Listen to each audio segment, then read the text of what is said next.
If you want to learn how to paint this beautiful nightscape of a full moon on the water, stay tuned.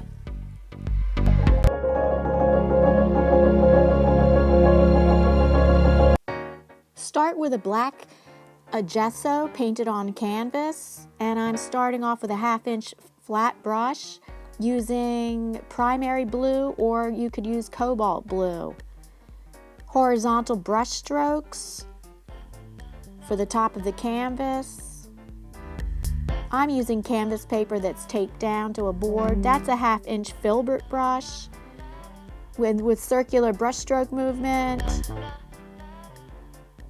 with it being lightest in the middle, but not painting the moon yet. This is just the glowing sky, and the moon is not going to be painted yet. A glowing area that just blended out, and make sure that your first coat of blue was still wet.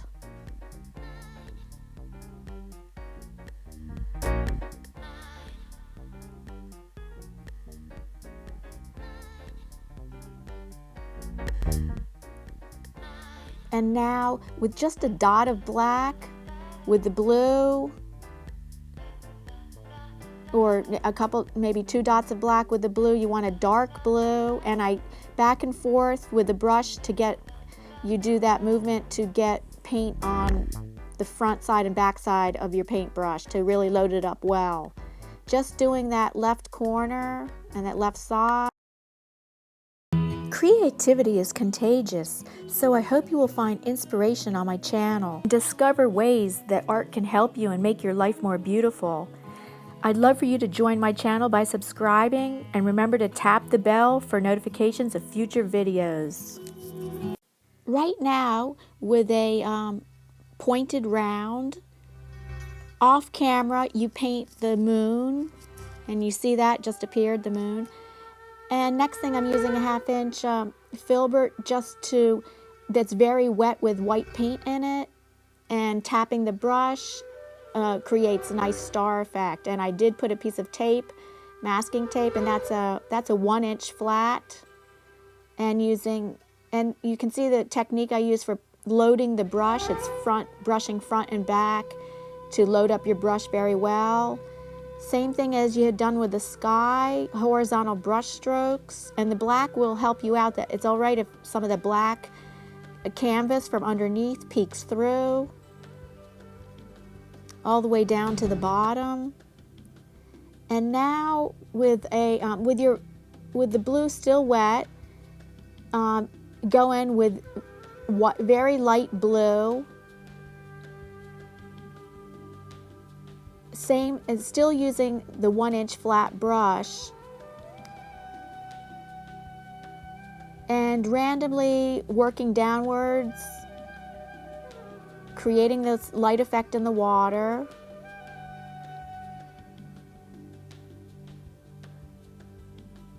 But it should not be pure white. Right now it should be light blue.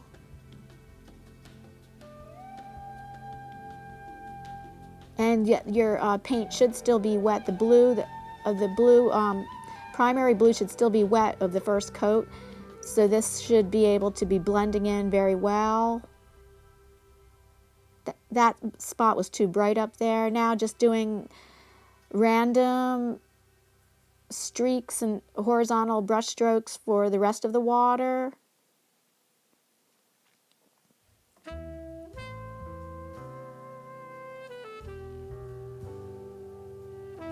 But we're going to come back to the reflection on the water. The reflection on the water is not done yet.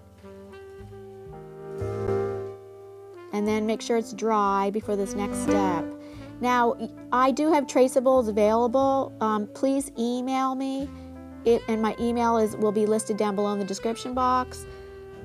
And that is a 1/2 inch flat. Oh, and then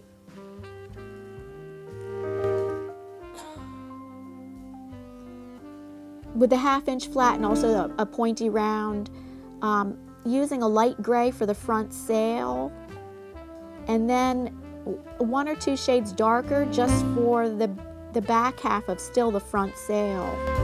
But that pointy round you'll need for the top point of the sail, and just a 1/2 inch or 1/4 inch flat for painting the sail. Now I'm painting the second sail, and that is going to be again a shade or two darker gray than the front sail is.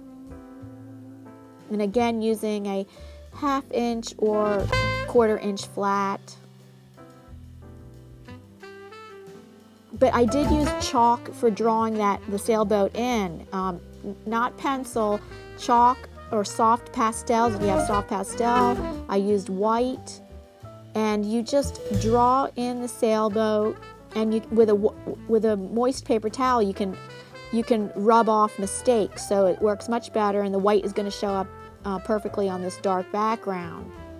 But yes, I do have traceables available if you email me, and my email is in the description box below. Now with a 1/4 inch and a 1/2 inch flat, painting in the boat itself with a darker gray, almost black, but darker gray than the sails were.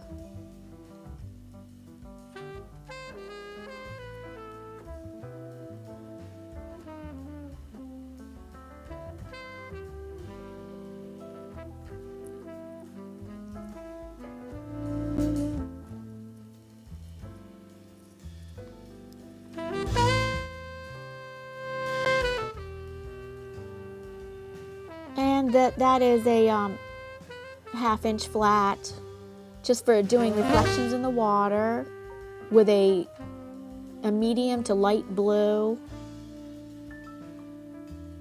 that you have mixed white with. You definitely want some white mixed in with that blue, or it's not going to show up, for doing painting reflections in the water.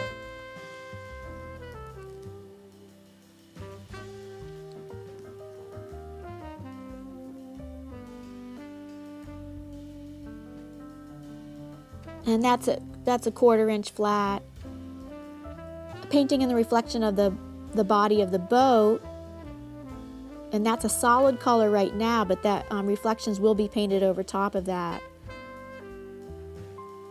Painting the space that's between the sails is going to be a dark line that goes down like that.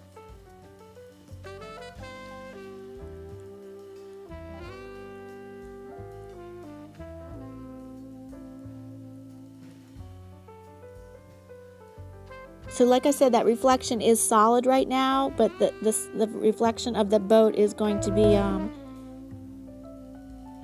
painted over with streaks. Right now, I'm just doing it right now. Or it's going to be the next step that I do that.